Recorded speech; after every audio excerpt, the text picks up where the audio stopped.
Now, Yeah. I have. If this doesn't work, I have a telephone that can work. Okay. All right. Okay. So you were telling us when we left off. You were in, I think, Bosnia, and they wanted you to get entrepreneurs, or that something can actually work. I think that's where you were when we left off. And okay. All right. Great. Okay. Okay. So I went from Bosnia.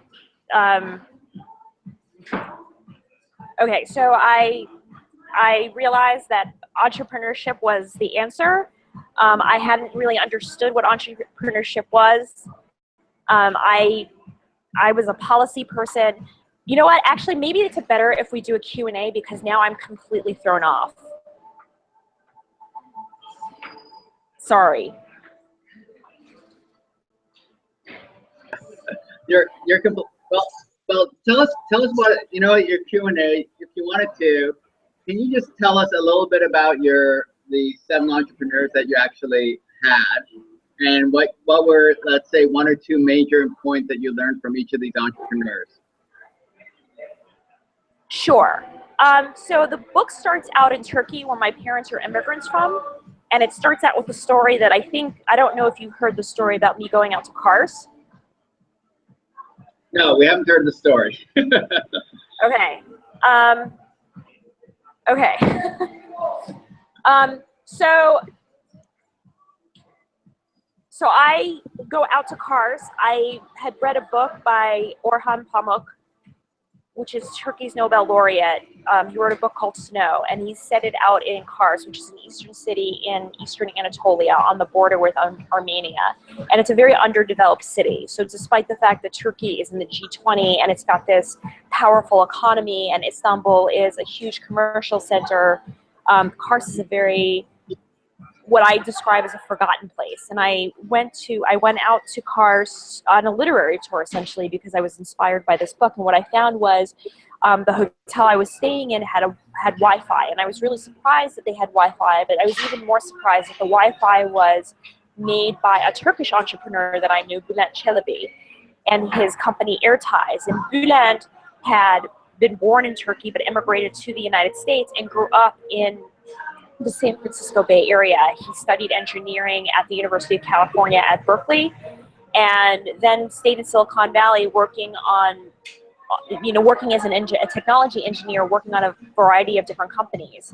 And he decided that he had this idea about a wireless router that would work outside of places in the United States where infrastructure was really bad, where construction materials, the housing materials, particularly in Turkey, is very different from the housing materials that we use here in the United States. So the single wave stream that Wi-Fi routers in the United States emit don't really work in places like Turkey, where the concrete is much thicker, and also in rural areas where there's so many long distances, and really trying to get that type of reception is very difficult. So what he came up with is that he was going to create a wireless router that had mesh technology. Now, I'm not an engineer, so I'm probably going to mess up describing what mesh technology is, but in a seamless wave, which is what Wi-Fi routers in the United States do, mesh technology is a technology that sends out pings. And what it does is, when you have mesh-enabled devices, any device then becomes a hub where you can actually then source broadband. So your phone can be a wireless device, your computer can be a wireless device, anything that has this ability, so long as it's sending out this ping, because what the ping does is it feeds off of one another. So they're just connecting to one another. So rather than depending on a Wi-Fi router, you're actually then depending on anything that's internet enabled to be able to connect to broadband. And so he wanted to bring this technology to Turkey, but other places outside of Turkey. And so he started his company in 2004 in Istanbul for a number of different reasons. One was that to build a hardware company in San Francisco, you need a lot of capital.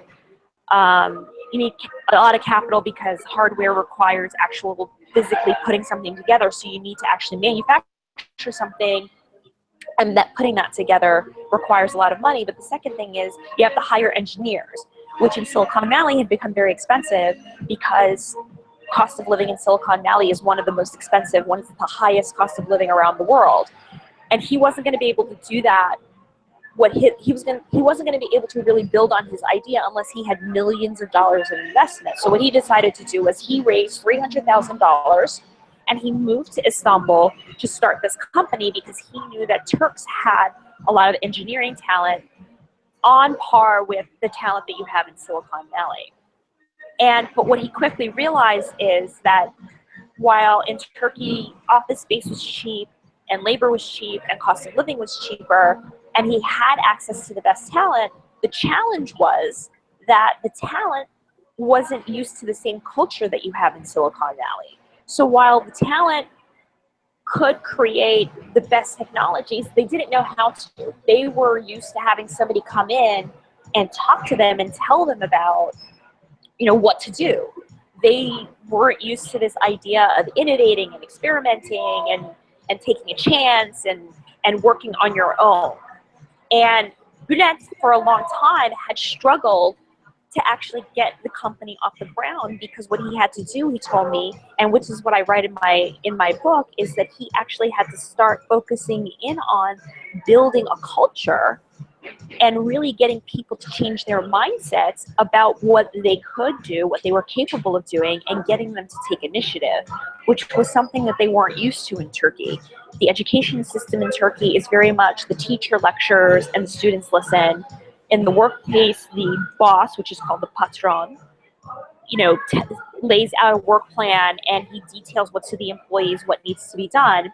And people don't really talk back. It's not a culture where you can talk back. It's a culture where there's a lot of shame, and I write about that in my book. And this is the obstacle. What I actually realized in talking to Bülent about how he set up this company was that the big obstacle he faced was that even though there was talent that he could find in Turkey, it wasn't the type of talent that he was used to in Silicon Valley. And so he was coming up against this obstacle where how do you actually start this company but overcome this obstacle? And so his solution was to really focus in on building culture. Once I went with him and I realized what I realized in understanding Bülent's story, which was not only the first story in my book, but the first story that I really dived into as a writer, is that what has been holding entrepreneurs back, whether it's in Turkey or whether it's in Nigeria, Pakistan, Mexico, Brazil, South Africa, and in other places around the world, isn't necessarily that they lack talent. It's that they have so many obstacles that they come across. They have this obstacle of not really having a culture like Silicon Valley. Another obstacle that I write about in my book, which is chapter 2 in Nigeria, is the obstacle of poor infrastructure. There's another obstacle that I write about and I look at in India in particular is corruption, where how corruption impedes the starting and scaling of businesses and how it really hurts countries and it prevents entrepreneurs from flourishing. My last chapter is set in China. In China, I look at how damaging the status quo is. And here in particular, I actually look at the type of government that China has and the Communist Party, where interestingly enough, I note that the Communist Party has actually had to change their entire philosophy, despite the fact that they're communist in name. They're very capitalistic and they're very pro-free market. And the reason that they're doing is because they really want to hold on to the status quo. They want to stay in power. And I think that that's actually very problematic to entrepreneurs, not only in China, in Africa, Asia, Latin America, and the Middle East, but I think it's very problematic for entrepreneurs here in the United States. And I use the examples of Airbnb and Uber because we're starting to see a resistance of the establishment from all of these upstarts really trying to disrupt these traditional areas. You went on quite a roll there, and I appreciate those examples coming out. Mike, you have some questions. I have a lot of other questions. You guys can ask.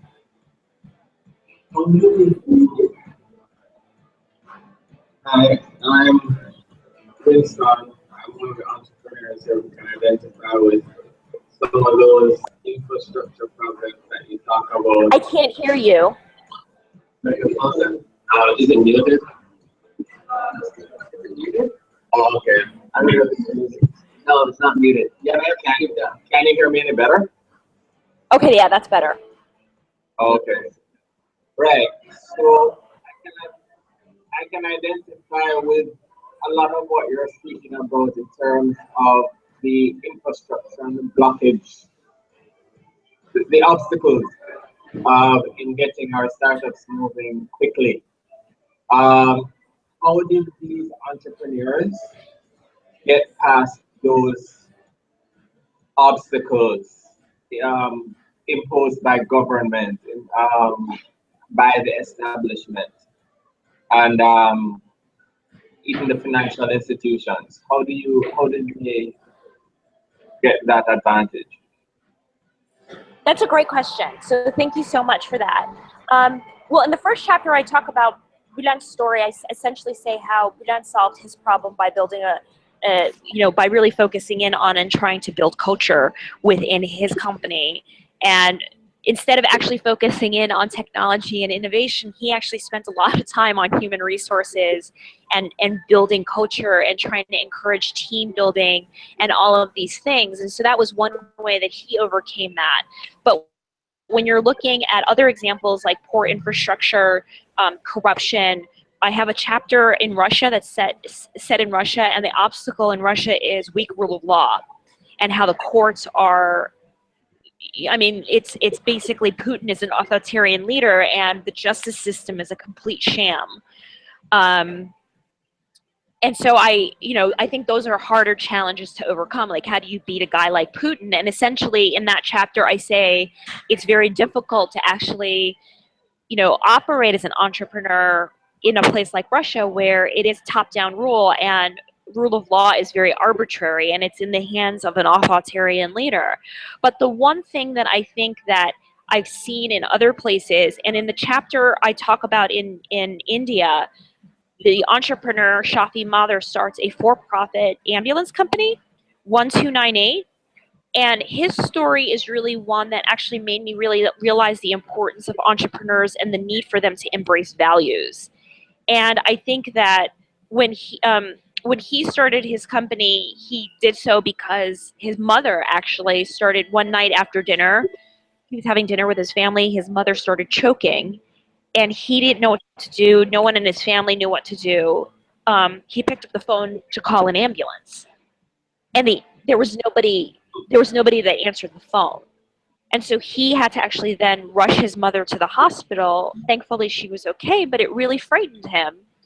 And he started to wonder, why, here Shafi he's a management consulting. He was working in Mumbai, which is India's commercial center.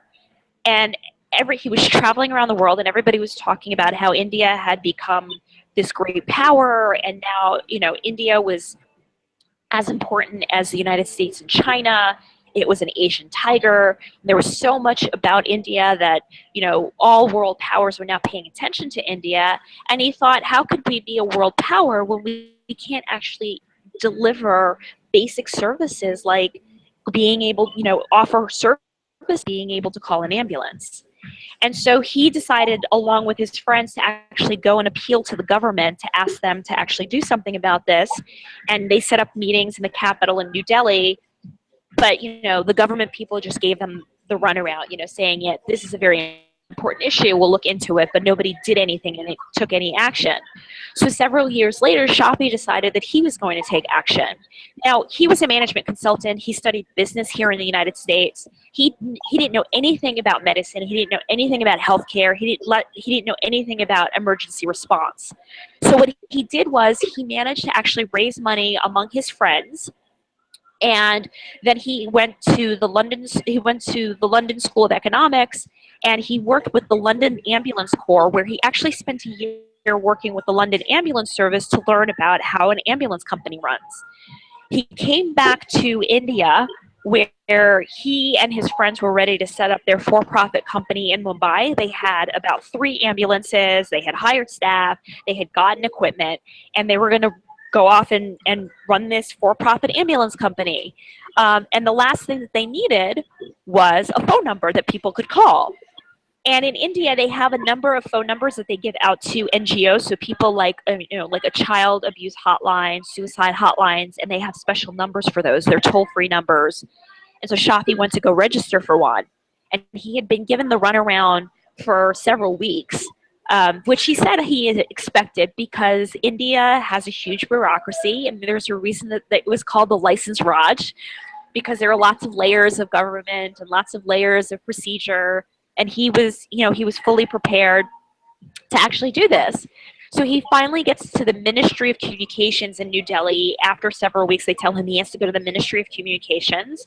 And he sits down and he sits before the public official that says, yes, you've come to the right place. Like, I can give you the phone number. And he had filled out all the proper paperwork.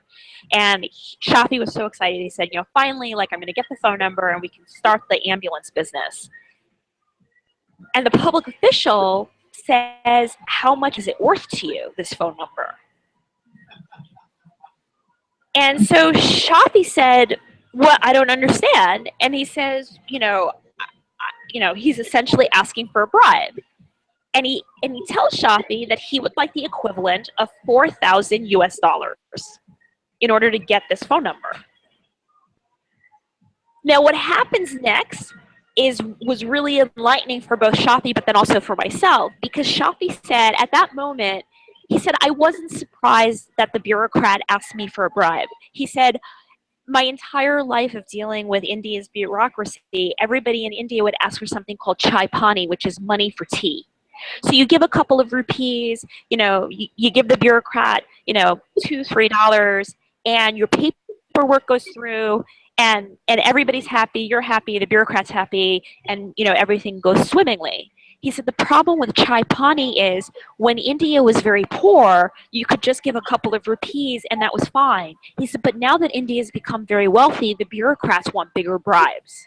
He said, and this is what he said, at the moment that the bureaucrat asked me for the bribe, he said, I actually understood why we don't have a functioning ambulance service. It wasn't because that Indians couldn't operate the ambulance service. It wasn't that we couldn't have a phone number and we couldn't have a logistics center and we couldn't have people running the ambulances. It was because no one in India actually believed in the system. There was no trust. So not only did bureaucrats expect this type of bribery, but people in the public didn't believe that bureaucrats could actually deliver services like this. And he said, I was approaching this entire business in the wrong way. He said, I thought I could set up an ambulance business and this problem would be solved. He said, what I realized is I'm never going to solve this problem unless I solve India's corruption problem. So he said, I left. He said, I was completely devastated. He said, I had spent all of this time. I had spent all of this money. He said, and all I could see was my business was going to fail on day one because no one was going to use my ambulance service. And it wasn't because I couldn't operate a good service. He said, because nobody would trust it. So he thought about it. And then several days later, he went back to the ministry. And the bureaucrat says, my friend, welcome. Are we on? Do we have a deal? And Shafi said, no, we don't have a deal. I want a phone number. I'm within my rights as a citizen to apply for this phone number. It's been approved and I don't have to pay you for it. And the bureaucrat says, no problem, my friend. You don't have to pay me for it. The number I was going to give you is gone anyway. Here's a number called 1298. Have a nice day. Because the bureaucrat thought 1298 is a combination that you wouldn't actually be able to remember. It's not sequential. It's not repetitive. It's really a number that's actually hard to remember.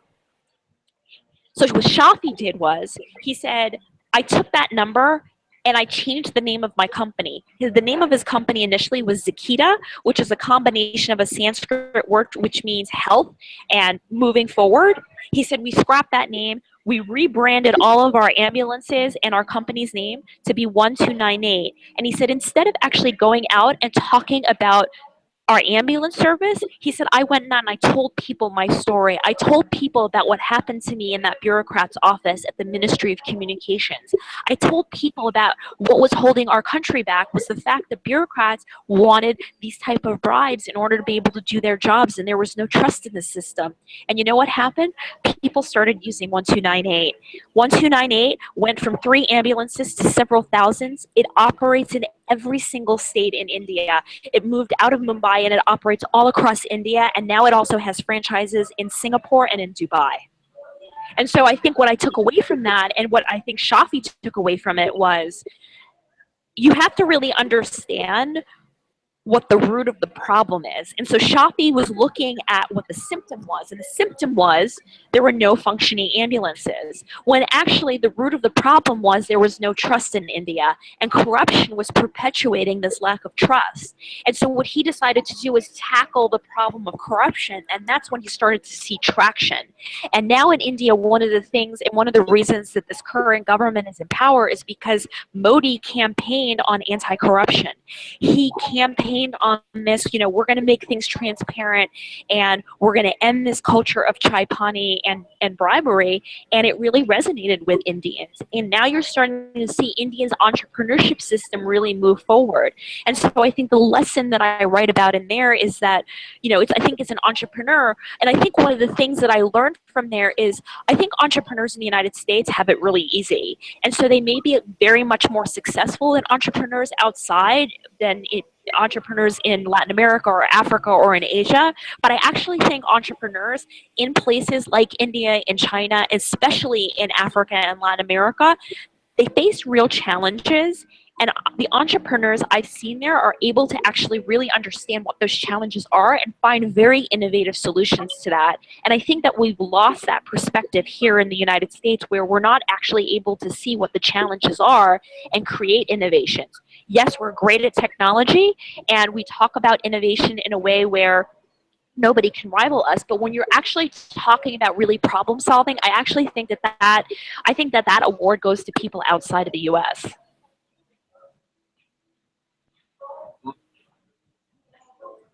I can't hear you. What you described speaks to innovation, but had nothing to do with technology. It was innovation outside of technology, as we've been told it is. Now a ministry of technology here, but we don't seem to have a technology problem. It's problems of corruption, problems of bureaucracy that the entrepreneurs here are trying to solve, and thinking technology is the barrier, and it's not. No, and I don't think that technology is a barrier. I actually think what the barriers are confidence, belief, and trust.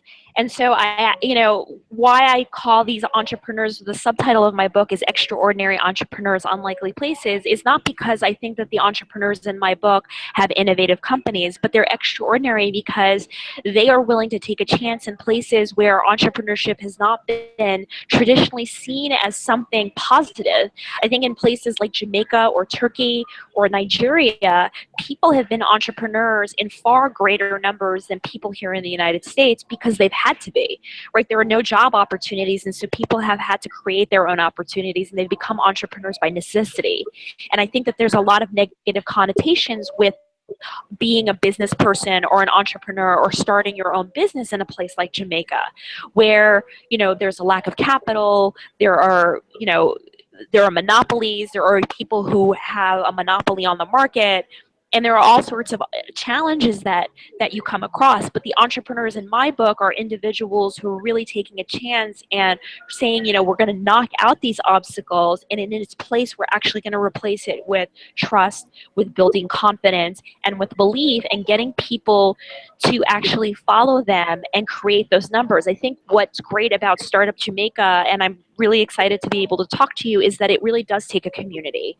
And I don't think when you look at Silicon Valley, I know that we highlight the individuals, whether it's Steve Jobs or Sergey Brin and Larry Page, and we talk about Mark Zuckerberg, and we talk about these individuals, but those individuals are only successful because they operate in a context and an ecosystem that nurtures them, right? They're in a network and in a community that allows them to be successful. And I think what the key is, is coming together and being able to support one another, talk about best practices, networking with one another, and seeing what opportunities are there. That's when I actually start to see entrepreneurship really flourish. And I'm seeing entrepreneurship actually take on different iterations. I know in Turkey, which is a market I look at very closely, 10 years ago, entrepreneurship was all about e-commerce.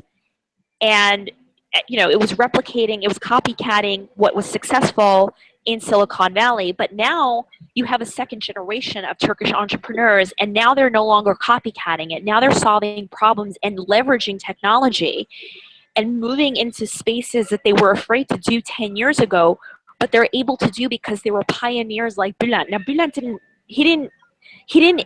invent the Wi-Fi router, but he iterated on it and he created that company. But what he did was actually instill a lot of confidence in Turkey, not only among individuals, but also among investors, because I think it takes a great leap of faith for an individual to start a technology in a place like Turkey.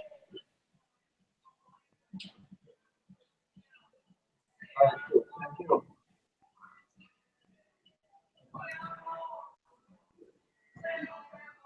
Hi, Elmira. I'm Gafar. So in the story that you just told us, right? I want to find out a little bit more about how he was able to leverage his tax dollars to get into countries like Dubai, because I know of the different cultures in the northern African nations and India. They're pretty much similar. They're all growing really fast, and the culture is more. It's sort of more like an Arabian culture. So what did he have to do in terms of his tax dollars to move from a country that he was like India into spaces like Dubai and so forth?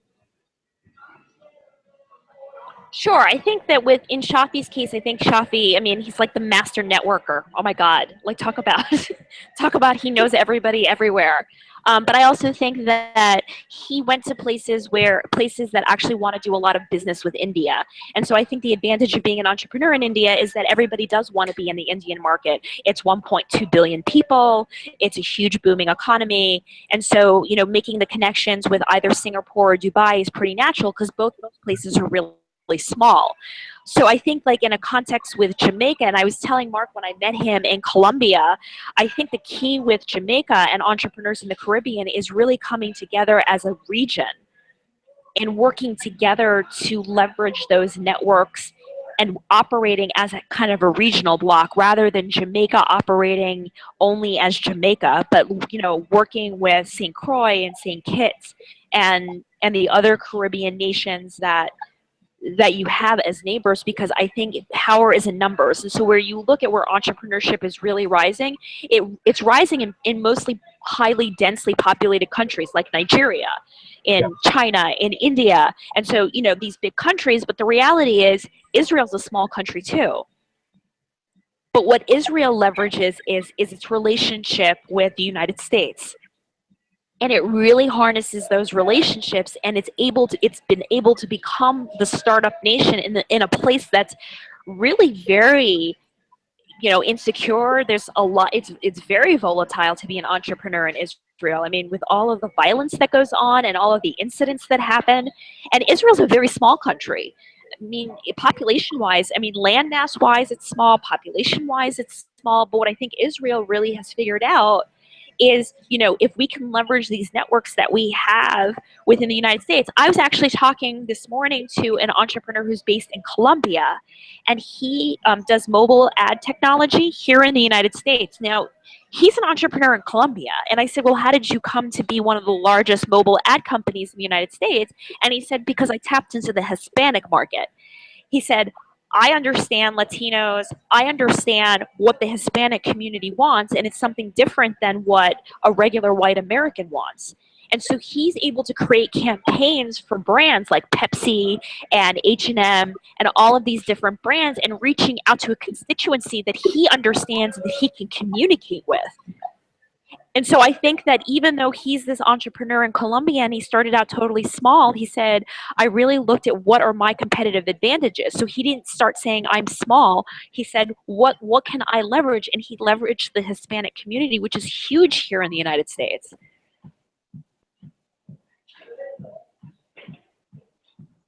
Send us your Jamaican food. Will do.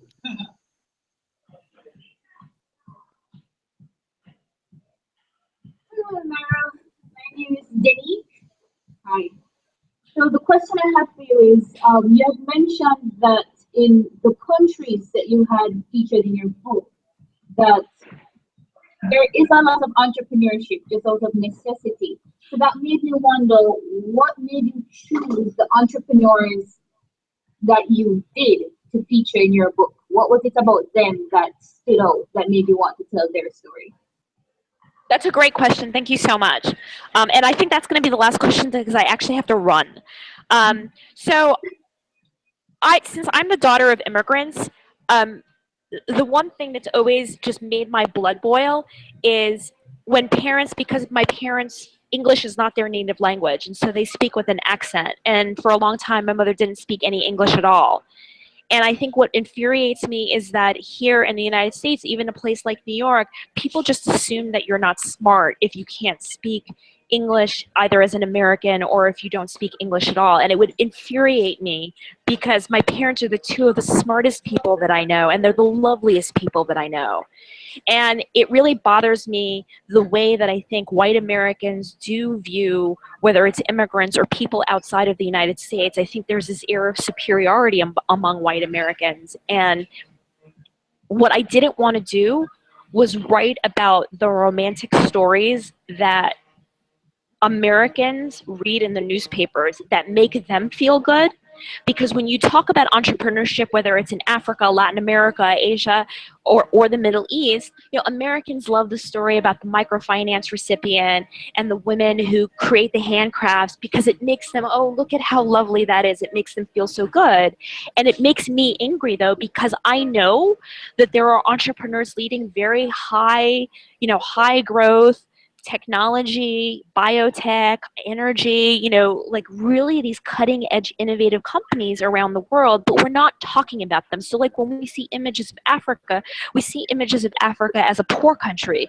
But when I go to Kenya or I go to Nigeria, I actually see, I see Africans working on computers, they're engineers and they're innovating. Why aren't we seeing those images? And so I chose the entrepreneurs in my book because I wanted to show an American public that there are high growth entrepreneurs in places like Mexico, in Nigeria, in Turkey, and even in Pakistan to really change the perception about what an entrepreneur is and how they look at people around the world. So that was one reason. I think the other reason that I chose the entrepreneurs that I did, growth entrepreneurs that have received venture capital money, to show that for people in these countries that they have role models.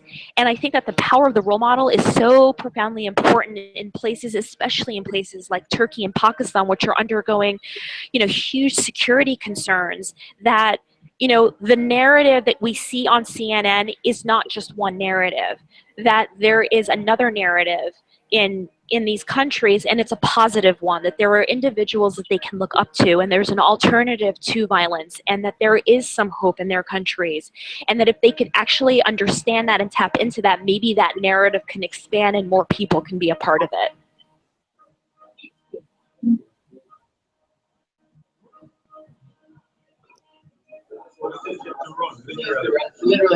She literally has to run, baby ship. Amara, I'd just like to thank you very, very much again for doing this. And I know you have to literally run, so we appreciate it, and we'll keep on talking. And I'll definitely make sure that we get your book and look forward to continue to read your articles. And thank you for your enthusiasm. Great, and I'm sorry I have to run, but if anybody has any other questions, please don't hesitate to email me. And if there's anything that I can do to support Startup Jamaica or any of you as individuals, please let me know. I think it takes a village, and please consider me to be one of your friends here in New York City. All right, thanks. I'm going to be emailing you about a book. I'm actually writing a book now, and I need some assistance in terms of guidance. So I'll email you on that. Okay. Okay. All right, great. Thanks, Elmira. Bye.